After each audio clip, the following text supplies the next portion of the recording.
बखर के नवाई इलाका चक नंबर 64 के करीब दरीना दुश्मनी पर मुसल्लह अफराद का दुकानदार बाप बेटू पर वशाना तशद्दद, बाप बेटा हस्पताल मुंतकिल।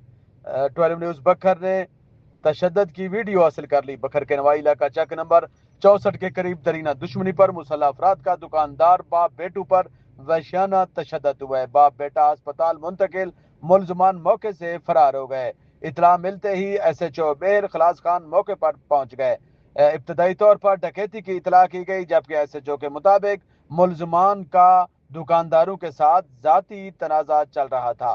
पुलिस ने कार्रवाई शुरू कर दी। अब्दुल रशीद और उस्मान हमीद दुकान से घर वापस जा रहे थे कि रास्ते पर छुपे हुए मुखालफिन ने पकड़कर वहशियाना तशद्दुद का निशाना बना डाला। मुतासरीन को DHQ हॉस्पिटल बखर मुंतकिल कर दिया गया है। ताहम बेल पुलिस ने कार्रवाई शुरू कर दी है।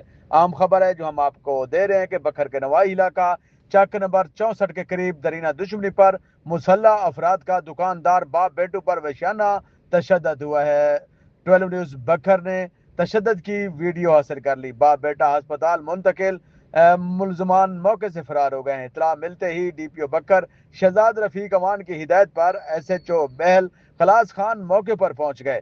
SHO बेल खलास खान को इब्तदाई तौर पर डकैती की इतला की गई, लेकिन बाद SHO के मुताबिक डकैती नहीं हुई, मुलजमान का अजाती तनाज़ा था जिस पर मुलजमान ने तशद्दुद का निशाना बनाया। पुलिस ने कार्रवाई शुरू कर दी है। अब्दुल रशीद और उस्मान हमीद दुकान से घर वापस जा रहे थे कि रास्ते में छुपे हुए मुखालफिन ने पकड़कर वहशियाना तशद्दुद का निशाना बना डाला। मुतासरीन को DHQ हॉस्पिटल बकर मुंतकिल कर दिया गया है। पुलिस ने कार्रवाई शुरू कर दी है।